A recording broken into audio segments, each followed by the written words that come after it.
Eu quero pedir licença para entrar na sua casa, como eu sempre fazia, durante os 14 anos de Record TV Minas. Agora, na estreia do programa do André Rocha, quero pedir que você nos acompanhe. E hoje, a estreia é mais do que especial. Eu estou com ele, que é mineiro da gema, que é a cara do povo mineiro, que fala como o povo mineiro e que é o governador do nosso estado. Queria dar muito boas-vindas para o senhor, governador Romeu Zema, e muito obrigado por ter aceitado esse convite da estreia do programa do André Rocha. Para mim é um prazer, André, estar aqui com você participando dessa estreia. Estou impressionado aqui com as instalações, tudo de primeiríssima, e vai ser mais um sucesso na sua carreira. E quero também cumprimentar todos que estão aqui nos acompanhando. É um prazer estar aqui com você, com seus internautas. Governador, como eu disse, o senhor é a cara da mineiridade. Por causa disso, a gente trouxe aqui um pãozinho de queijo, um cafezinho. O senhor se sinta à vontade, como se o senhor estivesse na casa do senhor para tomar um café, para comer um pão de queijo durante esse nosso bate-papo, né? E é uma honra, como eu disse, estar com o senhor aqui. Governador, vamos começar primeiro falando de algumas curiosidades que as pessoas querem saber. Eu acompanho muito o senhor nas redes sociais. E todos os dias o senhor coloca uma frase, né, no notebook, de vários autores diferentes. Fala, é o senhor que escolhe? Como é que é isso? O senhor que escreve lá? André, você deve conhecer pessoas que colecionam chaveiros, que colecionam carro, né? São poucos, porque é algo muito caro. Pessoas que colecionam latinhas, né, de refrigerante. Tem aí umas relógio. Tem pessoas que fazem coleção. Eu, quando estava na faculdade, tinha ainda lá meus 18, 19 anos, saiu, na época, na revista Exame, que é uma revista de negócios, que foi a área que eu sempre atuei, uma seção que toda edição tinha lá uma página com frases. E eu comecei a ler, achei aquilo muito bom e desde então eu tenho colecionado frases. Depois surgiu o computador, isso ainda era quase que na época em que o computador estava surgindo, e hoje lá no meu notebook eu devo ter lá umas 5, 8 mil frases arquivadas, e vira e mexe eu escuto alguém falar alguma coisa, anoto, chego no escritório ou em casa e coloco lá. E como você pode ver, tem frases para todas as situações, não é isso? Então, e dos mais diferentes autores. Em algum momento aquilo lá se encaixa na nossa vida ou na vida de alguém. Eu estou vendo aqui a frase que o senhor colocou, uma das últimas, que a frase é a seguinte: há somente uma forma de evitar críticas, não fazer nada, não dizer nada e não ser nada. O que o senhor quis dizer com essa frase, governador? Que qualquer um que trabalha, que faz alguma coisa, vai ter críticos. Até Jesus Cristo teve, não foi? Foi condenado, teve pessoas que o julgaram de forma totalmente inadequada. Então é muito difícil ou impossível você ser alguém unânime, principalmente quando se fala em governar. No caso de um prefeito, de um governador, de um presidente, porque nós estamos falando aí de uma grande massa de pessoas. Às vezes, numa equipe menor, um chefe que tem 8 pessoas na equipe consegue ter os 8 apoiando ele porque sabe que ele é uma ótima pessoa. Mas à medida que o grupo cresce, fica mais difícil. Outra coisa, governador, dentro desse contexto, o senhor veio da iniciativa privada, né? O senhor era um gestor de uma empresa. E aí o senhor, né, dentro de um contexto, em 2018, passou para o poder público. E o poder público, como o senhor mesmo disse, o senhor está mais sujeito à crítica. Como é que foi lidar com isso no início? Houve uma fase de adaptação? O senhor ficou meio assustado até com alguns ataques que vieram? Realmente sim, viu, André? Porque nós sempre tentamos fazer tudo com a maior transparência possível, sempre fizemos tudo com o maior empenho, que era melhor para Minas. Mas você que acompanha a política há muito tempo sabe que tem gente que não quer ver dar certo, não. Porque sempre viveu do dar errado.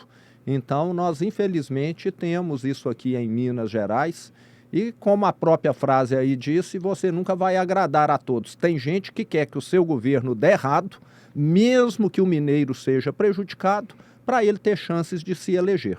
Agora, governador, uma curiosidade, porque todo mundo que acompanha o senhor sabe que desde o início, desde o primeiro dia, o senhor veio diferente. Muitos governadores ficaram o tempo inteiro de terno, gravata, em todas as solenidades, às vezes até mesmo com sol, às vezes com chuva lá, sempre com terno e gravata. O senhor não, está com uma camisa com a bandeira de Minas Gerais bordada.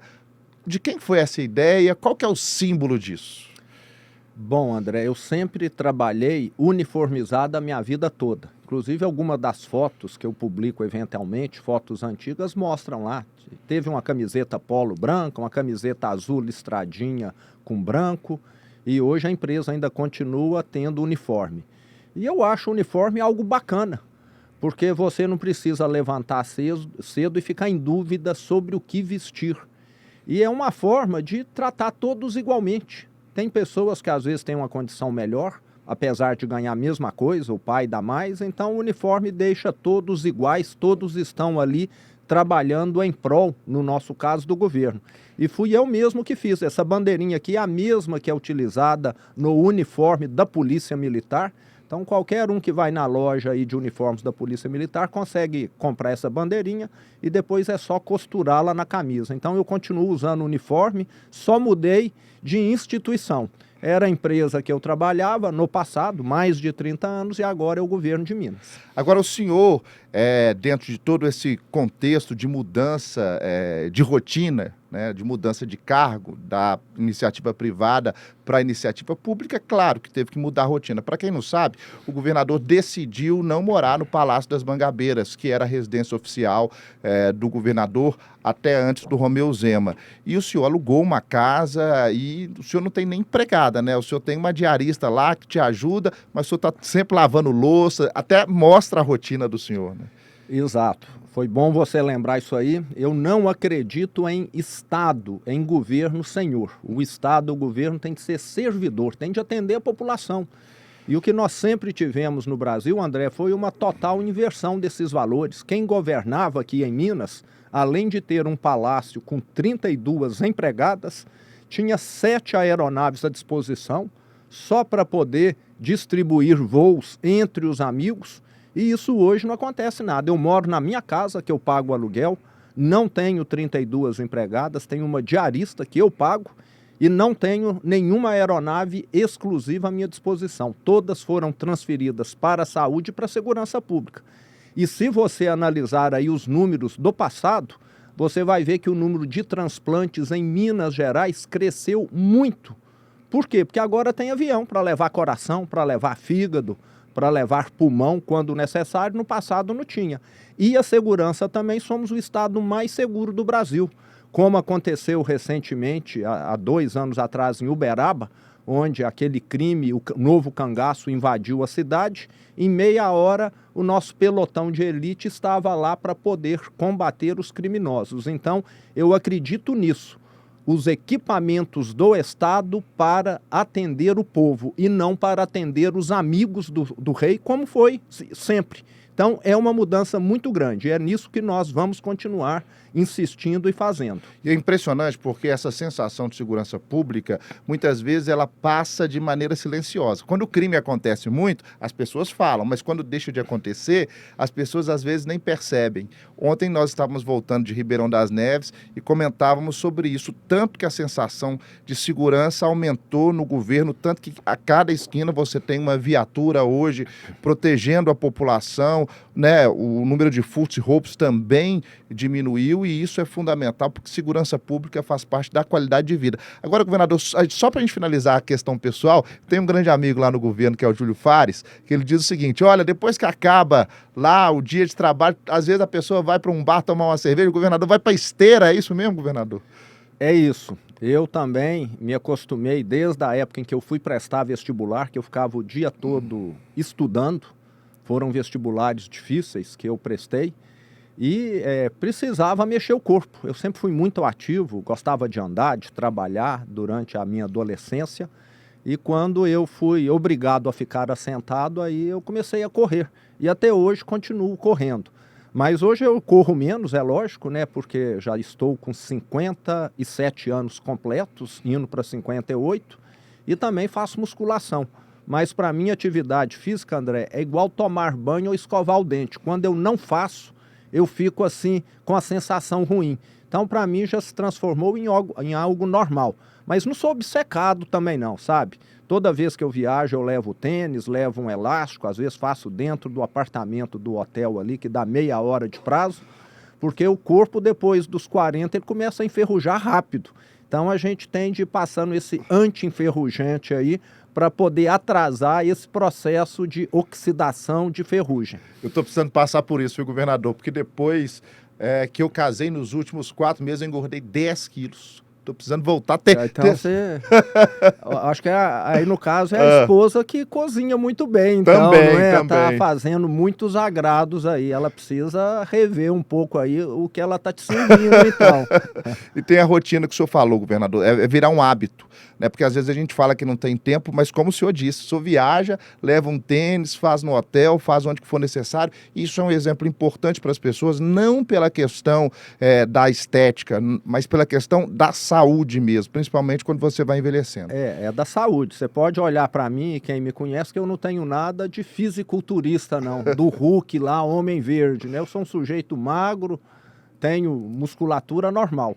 Mas é preciso cuidar bem da saúde, né? Eu já tive muitos colegas que inclusive faleceram porque faziam extravagância. Então acho que saúde é só uma que Deus nos deu, não vai dar uma segunda, temos de cuidar bem. Precisa cuidar bem, governador. Só a gente já está chegando nos finalmente. Vou pegar um cafezinho aqui, governador. Eu vou aceitar também. Vou pegar um cafezinho, porque mineirinho não pode ficar sem cafezinho, Exato. né? Inclusive, governador, eu gostei muito na época da campanha eleitoral, do segundo turno, fizeram um bate-bola com o senhor, não sei se o senhor lembra, perguntando algumas coisas e o senhor rebatendo. Foi um negócio bem descontraído, né? Romeu Zema, o senhor falava o que significava. Eu estou lembrando aqui, perguntava uma praia, eu respondia Ipanema. Isso. Perguntava uma ave, eu respondia Seriema. Né? E aí perguntava... E uma planta... Aí uma praia, tinha uma planta também, alfazema. Alfazema. E aí perguntava, e quem vai governar bem Minas Gerais? Aí falava, Romeu Zema. É isso mesmo. Eu lembro que no segundo turno o senhor tinha mais bem. tempo, marcou demais. Foi uma campanha muito bem sucedida, né, governador? Porque foi uma campanha revolucionária. O senhor chegou com 1% das intenções de voto, o senhor chegou lutando contra gigantes, né, o então governador Fernando Pimentel, o ex-governador Anastasia, e o senhor foi lá quietinho, como um bom mineiro, passou o Pimentel, foi para o segundo turno com a Anastasia. Eu fico imaginando naquele dia lá da eleição, do primeiro turno, o senhor assustou? Assustamos, porque nós tínhamos a previsão, André, de terminarmos o primeiro turno num terceiro lugar. Se fosse 10%, 12%, que era a nossa previsão, já teria sido algo excepcional. E era a nossa previsão, tanto é que nós chegamos a desmontar o comitê eleitoral na véspera do primeiro turno, e eu cheguei a despedir da equipe lá. E na segunda-feira tivemos de montar tudo de novo, porque tivemos essa surpresa aí. E ficou claro que não é com dinheiro que se ganha eleição, é com boas propostas, porque o meu partido não, diferente dos outros, e a minha campanha não gastou dinheiro público. Então a gente vê aí muito candidato alugando jatinho, indo para lá, para cá, hotel de luxo, tudo pago com dinheiro do povo. Eu não faço isso, não. Eu apresento propostas e o meu partido usa dinheiro que ele arrecada dos sócios. Igual o Cruzeiro, o Atlético, entende? O meu partido funciona desse jeito, o Partido Novo. Mas o senhor viajou de carro muito na campanha. Mais de 60 mil quilômetros, dirigindo quase o tempo todo. Então foi uma campanha muito trabalhosa. Eu acho que se somar meus concorrentes, em conjunto, eles não trabalharam o que eu trabalhei sozinho naquele ano de 2018. De janeiro a outubro, eu percorri 60 mil quilômetros, visitei mais de 200 cidades. Em cada cidade, eu ia numa rádio, ia na associação comercial, ia numa entidade de classe e tivemos mais de 1.200 eventos. Então, foi uma campanha assim, exaustiva, mas o resultado está aí. Agora me conta um bastidor aqui, governador. No dia da apuração do segundo turno, onde que o senhor assistiu e como é que o senhor recebeu a notícia que era governador de Minas Gerais? Bom, como as pesquisas já apontavam que nós tínhamos uma boa chance, André, nós fomos para o apartamento de um amigo meu aqui em Belo Horizonte. Eu votei cedo em Araxá, vim para cá na parte da tarde E nessa época eu morava em hotel ainda, passei no hotel, tomei um banho. Eu fiquei 10 meses morando em hotel durante a campanha. É bom salientar aqui, cada noite dormindo num lugar igual cigano. E fomos para a casa dele. E lá estava vários candidatos a deputado estadual, federal, que foram eleitos ou não foram eleitos, e pessoas do partido. Então foi uma boa comemoração e um susto também, porque realmente quem nos avaliasse no início da campanha de 18 ia falar, esse candidato aí não tem chance não. O senhor parece bem tranquilo, governador, mas houve ansiedade, porque eu fico imaginando, né? Eu estou nessa primeira campanha, sou muito ansioso. O senhor ficou ansioso, porque o senhor transmite uma tranquilidade danada, mas teve ansiedade? Eu já fui muito tenso. Eu falo que o tempo, a idade, nos deixa mais calmo. Quem me conheceu lá com 20, com 30 anos, sabe que eu mudei muito. Até meus filhos falam isso. Acho que o tempo, a reflexão, essas frases, tem as frases dos estoicos, que são lá o Sêneca, o Marco Aurélio, que foi lá imperador de Roma, que vai muito nessa linha. Não esquente a cabeça com aquilo que você não tem controle. Se amanhã vai chover, eu não tenho controle nenhum. Eu não vou esquentar a cabeça com chuva amanhã. Adianta alguma coisa? Então, com o tempo, você vai aprendendo que você tem de focar naquilo que está sob seu controle. E muita gente fica reclamando daquilo que está fora do controle, falando de outras pessoas que nem conhece, falando bem ou mal. Vamos focar naquilo que a gente pode fazer, naquilo que nós podemos aprender e melhorar a nossa vida. Então, foi um processo longo, duro, mas aprendi. Hoje eu sou mais calmo. E vale lembrar também, eu fui na psicóloga muitos anos também, na psicanalista, entendeu? Fui na psicanalista também.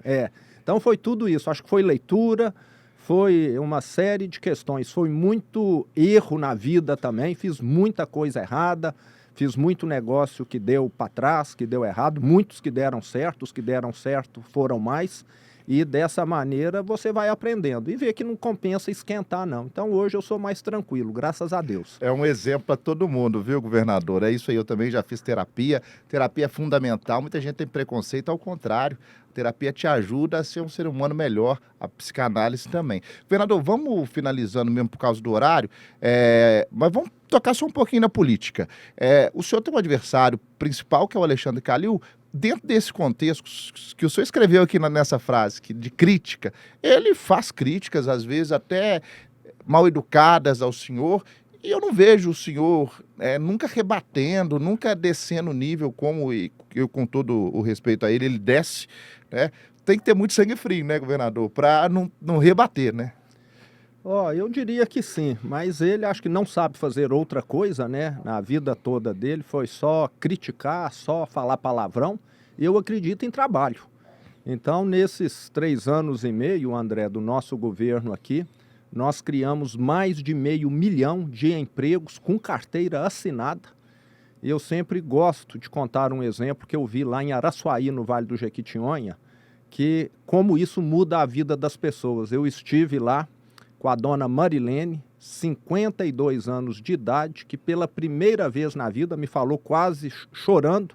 Ela está tendo algo que aqui na região metropolitana é comum, mas lá é raridade. Carteira de trabalho assinada e uma renda fixa, previsível no final do mês. Até hoje, ela que tem 52 anos de idade, só ficou catando material reciclável ou fazendo algum trabalho braçal eventual e nunca sabia o que ia ganhar no final da semana ou no final do mês. E agora ela me falou orgulhosa lá, agora eu sei o que eu ganho, agora eu vou no supermercado e compro a carne que eu quero. Não sou mais obrigada a levar uma cesta básica e ficar comendo sardinha e salsicha como eu fiz durante muitos anos.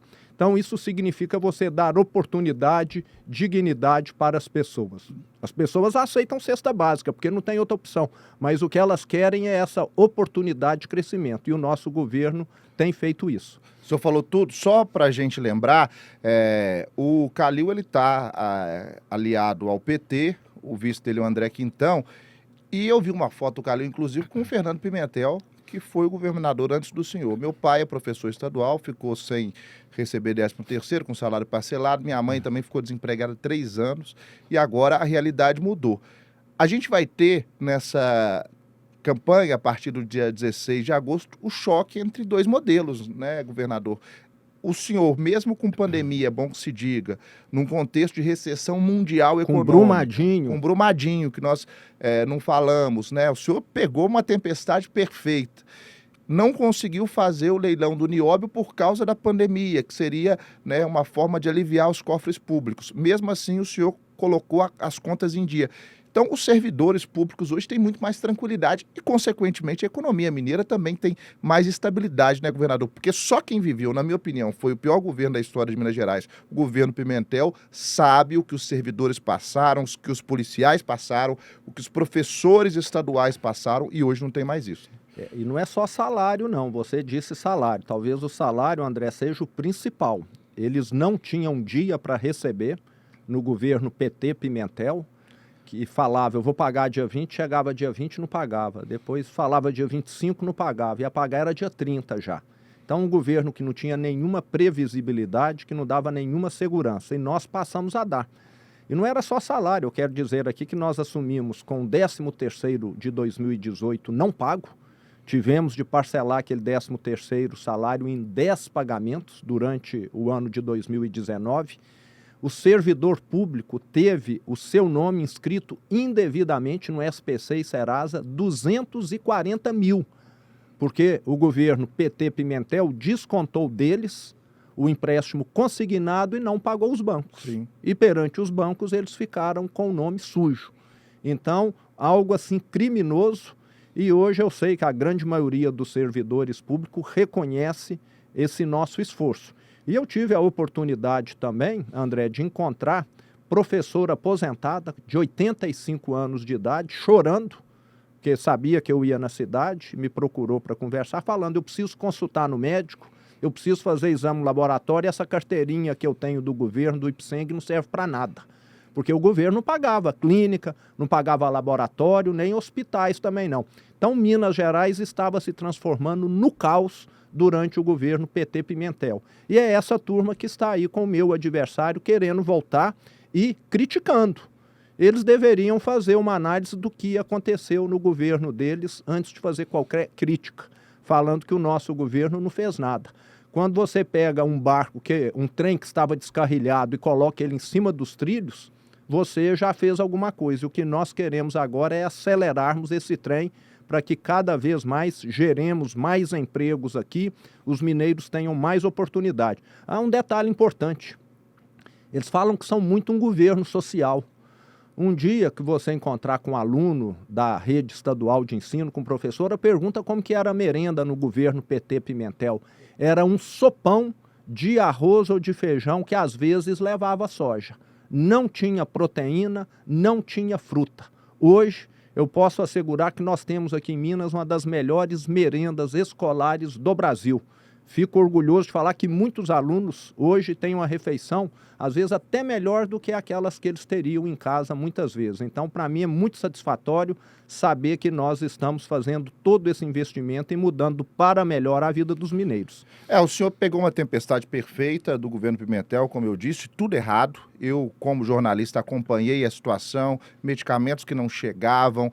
Há um detalhe, governador, que nós não falamos, as prefeituras que não recebiam repasses, os prefeitos estrangulados até aqui, o senhor inclusive chegou no início do governo a ter, né, um problema com os prefeitos, porque eles queriam saber como é que ia ser, como é que o senhor ia repassar. Manifestação de prefeito na primeira semana do meu governo, porque os prefeitos estavam desesperados. Tinha prefeito que não tinha dinheiro para pagar a folha de pagamento da educação, porque não recebia o Fundeb. E passou a dar cesta básica para as professoras da rede municipal. E assim que nós chegamos, ainda em abril, assinamos o maior acordo da história de Minas e já quitamos 7 bilhões de reais que nós devolvemos para todos os prefeitos, cidades de Minas Gerais, que puderam e estão fazendo aí investimentos. Então, o governo passado, eu falo que ele provocou a renúncia, o adoecimento de prefeitos e até morte, Sim. Porque tivemos prefeitos que suicidaram. Você fazer uma gestão municipal sem ter dinheiro, as pessoas batendo na sua porta, quero remédio, quero ambulância, e você não tem dinheiro para comprar remédio, para comprar gasolina para ambulância, é um terror. Aproveito que a penúltima pergunta, governador, E dentro dessa tempestade perfeita, o senhor ainda teve que enfrentar muitas vezes uma assembleia, não vamos dizer toda a assembleia não, governador, alguns deputados estaduais, é bom que se diga, que tentaram do início ao fim sabotar o governo do senhor de todas as maneiras. Seja não votando o refinanciamento da dívida de Minas Gerais, que era super importante para que nós tivéssemos a longo prazo as contas saneadas. Tivemos um governo que votou, né, um aumento, né, irreal, que não poderia ser dado pela responsabilidade, porque não adianta você dar um aumento hoje e depois não conseguir pagar, tanto é que a Justiça, o Supremo Tribunal Federal, entendeu isso. O senhor enfrentou um presidente da Assembleia que travou as pautas de interesse dos mineiros, não só do governo, o interesse não é do governo, é dos mineiros, o tempo inteiro, né? Então, além de Brumadinho, além da pandemia, o senhor enfrentou alguns na Assembleia que o tempo inteiro sabotaram o senhor, né? E o senhor acumulou experiência com isso, né? Exatamente. Nós, André, poderíamos ter feito muito, muito mais não fosse o presidente, porque o mínimo que ele deveria ter feito era pautado. Por que ele não deixou os deputados conhecer, avaliar e votar? Ele simplesmente sabotou o nosso governo, tanto é que nós fomos para o Supremo e ganhamos. Pela primeira vez no Brasil, o Supremo Tribunal Federal julgou um caso de omissão legislativa, que é aqui. Então, hoje, Minas Gerais aderiu ao regime de recuperação fiscal, não porque a Assembleia Legislativa votou. Como o Supremo entendeu que eles se omitiram, mas vamos deixar claro, o presidente foi feito via judicial. Então, lamentavelmente, Minas ficou, vamos dizer, semi-paralisada e poderia ter feito muito mais, mas estamos aí diante de uma nova eleição e com certeza vamos ter renovação e gente boa vai substituir aqueles que pouco fizeram pelos mineiros nessa última gestão. Eu gosto muito de uma coisa que o senhor fala, e eu tenho como lema, o senhor não trabalha para político, o senhor trabalha pelos mineiros. E eu acho que é isso que tem que ser dito e eu acho que isso que tem que ficar, né? Esses interesses políticos, muitas vezes individuais, eles têm que acabar. E eu vejo que o senhor até sacrifica a vida pessoal do senhor para trabalhar pelos mineiros, para trabalhar por um sonho. Todo mundo que eu conheço que trabalha com o senhor trabalha com um brilho nos olhos porque vê a dedicação, vê o tanto que o senhor luta dia a dia pelo estado de Minas Gerais. Governador, só sobre a tragédia de Brumadinho, né, que foi um terrível, nós até conversamos, né, fora do ar, onde que o senhor estava em Araxá com a sua família, primeiro dia com a sua família, veio para Belo Horizonte, e aí diante daquele cenário, né, no primeiro mês de governo, e o senhor determinou, entre outras coisas, que os bombeiros não parassem as buscas enquanto todos não fossem encontrados, enquanto todas as joias, como são chamadas, né, não fossem encontradas. E eu sempre dizia no MG Record que essa foi uma das decisões mais acertadas, mais humanitárias, porque as pessoas precisavam, né, de uma resposta. Muitas buscas são interrompidas e o senhor decidiu não interromper. E dentro desse contexto, o senhor também fez um maior acordo com a Vale, né, para ressarcir todos os prejuízos. Um acordo que não foi fácil, o senhor teve que várias vezes ir no Tribunal de Justiça. E agora que esse acordo foi feito, esse dinheiro vai ser muito bem-vindo, né? Mais de 30 bilhões de reais. Exatamente. Nós aplicamos aqui em Minas Gerais, André, a maior multa do Brasil, mas disparada, 37 bilhões de reais, e talvez a segunda maior do mundo na empresa Vale, pela tragédia de Brumadinho. Lamento muito que nós tivemos a perda de 272 joias, 4 ainda estão desaparecida, mas as buscas, como você disse, continuam. E nós aumentamos a régua aqui. Hoje, qualquer atividade minerária no estado de Minas, o grau de segurança é muito maior do que no passado. Não há mais em Minas Gerais hoje barragens com risco. Aquelas que têm estão sendo descomissionadas, ou seja, estão sendo descaracterizadas, tirando o material dali. E é questão de tempo para que nós venhamos a ser aqui um estado onde esse tipo de tragédia, se Deus quiser, não vai mais se repetir. Porque é algo muito triste você ver as famílias. Eu, que sou um gestor chão de fábrica, estive em Brumadinho diversas vezes com familiares de das vítimas, e você vê que isso não pode acontecer nunca mais. Foi um crime, foi uma tragédia e todas as medidas estão sendo tomadas para que esse fato passe a constar só na história e não mais na vida dos mineiros. Ótimo, governador. Para a gente ir finalizando mesmo, ontem o meu padrinho de casamento, um querido, um mestre, Eduardo Costa, fez um depoimento muito bem feito, muito corajoso, dizendo que desistiu de serviço do senhor para que as pessoas possam entender. Ele é do Cidadania, e o Cidadania é federado com o PSDB, é como se os dois partidos fossem juntos hoje, pelo menos pelos próximos 4 anos, e, segundo o Eduardo Costa, ele não conseguiu o serviço do senhor. Queria muito, eu conversei muito com ele, era um sonho, porque ele acredita muito no projeto do senhor, até por isso ele decidiu ir para a política, mas disse que não conseguiu ir por causa do PSDB, por causa dos interesses de antigos políticos. Do Aécio Neves, ele citou nominalmente, por isso que eu estou falando aqui, do Paulo Abiaquil, né, e por isso desistiu. Era um desejo muito grande do senhor, que o Eduardo fosse. É um jornalista íntegro que conhece como ninguém a região metropolitana. Tenho certeza que vai continuar ajudando o senhor nessa caminhada, mas agora, dia 5 está chegando. O que o senhor pensa disso tudo? Bom, André, nós vamos continuar esperando aí o dia 5. Na política eu aprendi que quase tudo se resolve às 11h59 do último dia. Foi assim com a filiação partidária há 90, 120 dias atrás, e vai ser assim com algumas chapas que serão montadas para essa eleição. Então eu continuo otimista, mas corremos o risco de não termos o Eduardo Costa. E realmente o que você falou procede. Muitas vezes interesses pessoais, vaidades pessoais se sobrepõem a questões que são do interesse da população.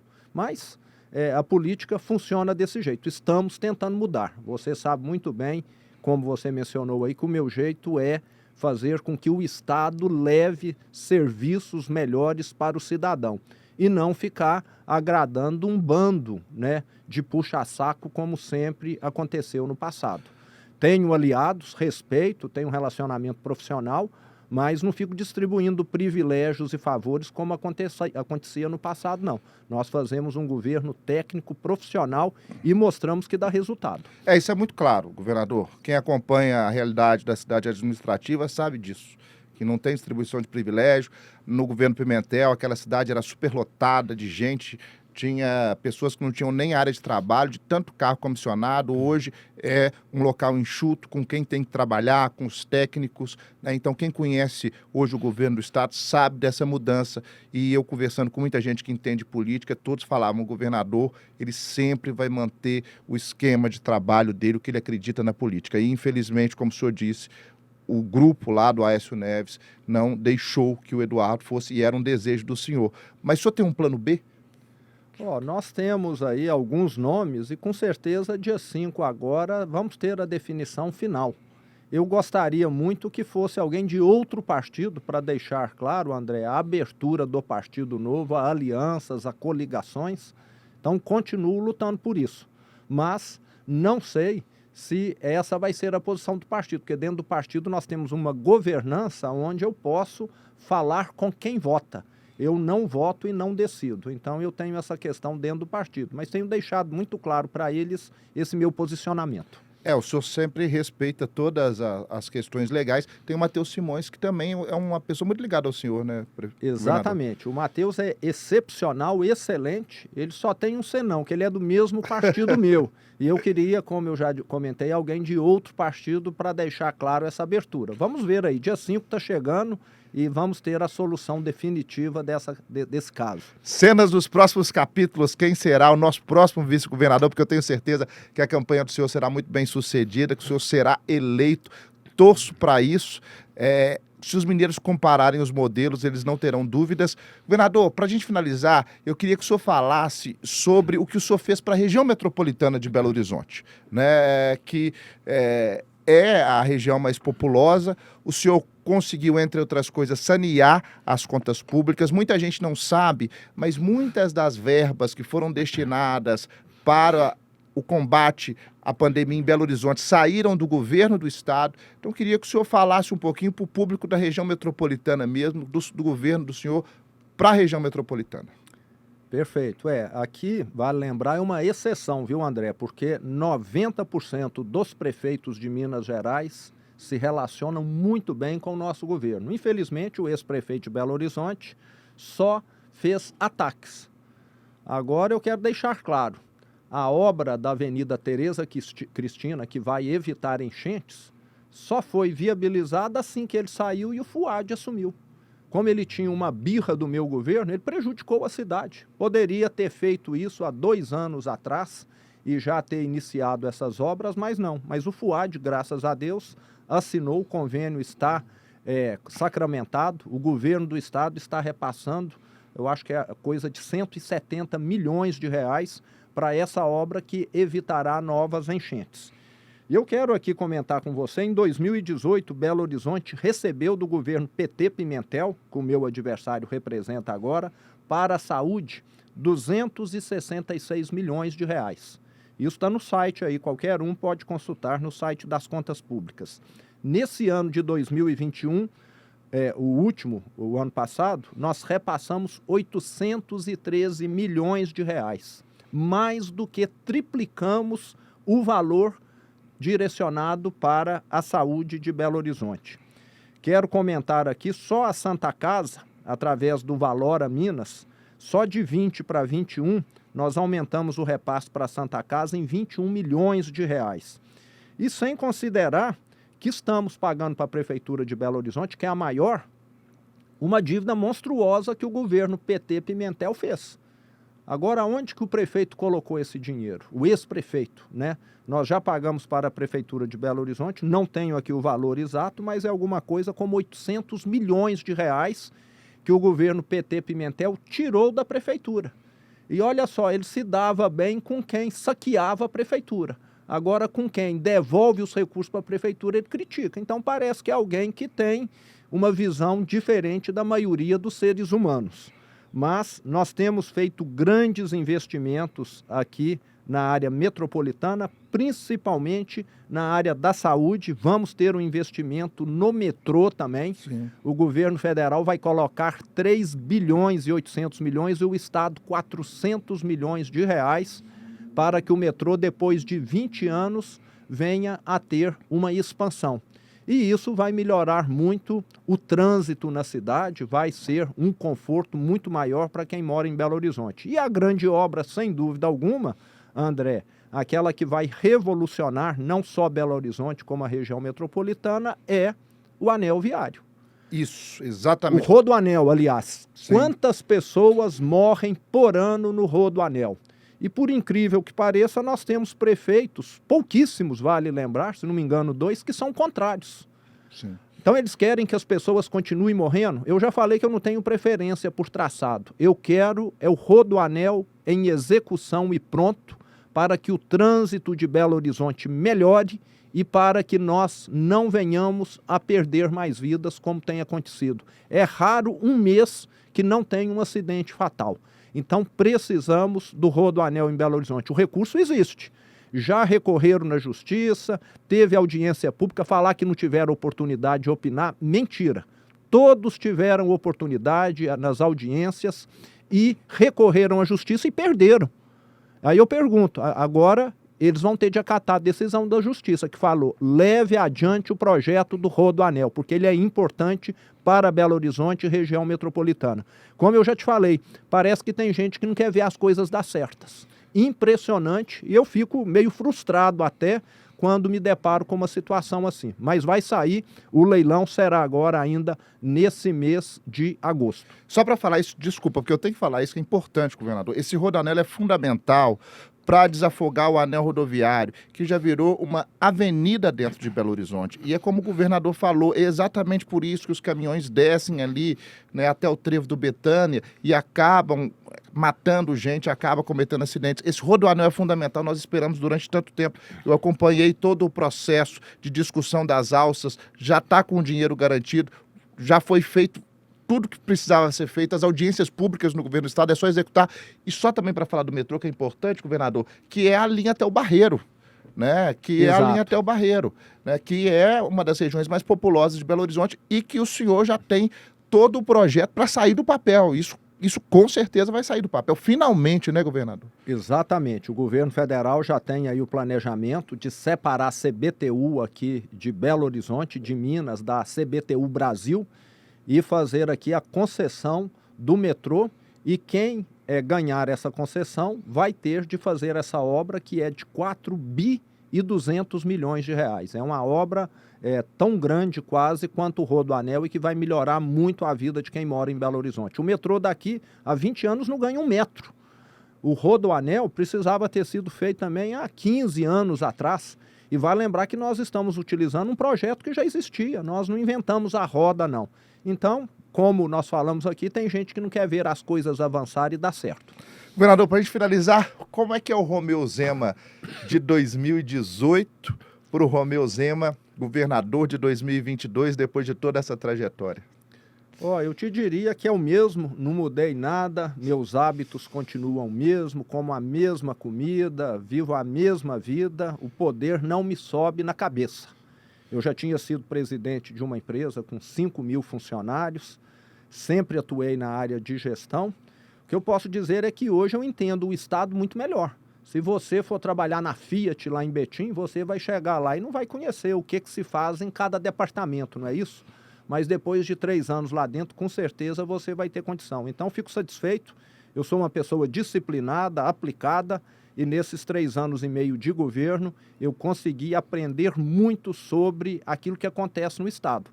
Posso até dizer que estou mais a par de muita coisa do que talvez de gente que tenha mais tempo de casa, porque eu sou uma pessoa que estuda a fundo, que gosta de entender, que gosta de saber o que acontece e principalmente dar solução para as coisas. E o senhor sacrificou a vida pessoal, eu vi que o senhor estava com um filho do senhor, porque encontrou no aeroporto, né? Pega avião de carreira também, não fica usando os aviões do governador não é faraó, não. O governador é cidadão como qualquer um. Acho que até precisa prestar mais contas do que o cidadão comum. Ele está usando dinheiro do povo, não é verdade? Sim, com certeza. Antigamente a gente via lá, olha o helicóptero do Pimentel indo, olha o helicóptero do Pimentel vindo, porque ele ia trabalhar todo dia de helicóptero. Hoje em dia isso não acontece mais. Para quem não conhece, para a gente finalizar, o governador tem uma simplicidade gigantesca, chegou aqui no estúdio, não tem mais aquela comitiva gigantesca, tudo muito enxuto, porque o importante é fazer pelos mineiros, e esse é um exemplo de governo que nós queremos. Governador, tenho certeza que o senhor vai ser eleito. Deus te ouça. Vai ser eleito. Mas a eleição só depois das urnas apuradas, eleição né? é mineração, né? Exato. E jogo de futebol, depois que o juiz apita. O senhor não tem, inclusive, time não, né, governador? Não. Eu deixei de acompanhar futebol, eu era adolescente, não acompanho. Mas assiste de vez em quando? Só jogo de Copa do Mundo e olhe lá, sabe? Não conheço mais nada de futebol, o tempo está muito escasso. Governador, muito obrigado pela participação do senhor, quero desejar sorte e muita gente fala, eu espero que o senhor seja presidente da República, né, nas próximas eleições, porque eu tenho certeza que o Brasil também tem muito a ganhar. Não, o futuro a Deus pertence, o foco agora é Minas Gerais, vamos melhorar Minas, André. Foi um prazer estar aqui com você, muito obrigado aí pelo convite. Governador, só para finalizar, o pessoal do estúdio preparou um presente para o senhor, porque o senhor gosta muito de usar umas camisas com frases de Minas Gerais, né? O senhor que teve essa ideia de usar essas camisas? Então, eu comecei a ganhar algumas camisetas, né? E tem algumas expressões que só existem aqui em Minas Gerais. Então, eu falei, vamos valorizar aquilo que é nosso, não é? Nós temos valorizado muito o queijo, o café que são produzidos aqui em Minas Gerais. Eu fico satisfeito quando encontro um queijeiro que fala, eu não estou conseguindo atender a quantidade de pedidos que chega agora, porque nós legalizamos essa produção. Sim. Antes era difícil você atender às normas sanitárias. No nosso governo, nós avançamos muito, então isso está causando uma revolução no campo. O café é a mesma coisa, cafés especiais que valem 3, 4, 5 vezes mais do que a saca do café comum. E nós temos de valorizar o que é nosso, inclusive o nosso vocabulário, que é o único no Brasil. É bom demais da conta, né, governador? Exatamente, sou. Então deixa eu dar um presente para ver se o senhor gosta. Dentro desse contexto, eu falei pro pessoal, gente, o governador sempre usa essas... Eu passei a usar também, viu, governador? O senhor fez propaganda lá, trem bom demais da conta e tudo mais, e a gente quis dar algo que significasse, né, para o senhor, que ia ser um bom mineiro. Espero que o senhor possa gostar e usar também essas camisas do nosso estado, que é um estado único, né? Nós comentávamos, governador, que Minas e Rio Grande do Sul só tem esse estilo, né? Não é gaúcho e mineiro que parece que tem aí uma característica assim que diferencia dos Sim. demais. Então a gente pensou em dar uma camisa pro senhor bem mineirinha mesmo. Bom demais da conta, opa. Essa não tem não, ó. Essa não tem não, Muito governador? obrigado, não tem não. Então, Não demora, vou estar vestindo ela lá para poder divulgar o nosso mineirês. governador, e eu vou falar um negócio pro senhor para finalizar. O senhor é bom demais da conta, viu, governador? Parabéns Opa. por tudo. Mas temos que fazer muito ainda, é só o início. É só o início. Viu, André? Só o início. Muito obrigado. Obrigado, senhor. Queria agradecer a todos vocês que ficaram conosco nessa estreia do programa do André Rocha. Agradecer ao governador por essa simpatia que ele é sempre. E nós nos encontramos no próximo programa com Deus no coração, mente sã e corpo são. Fiquem todos com Deus.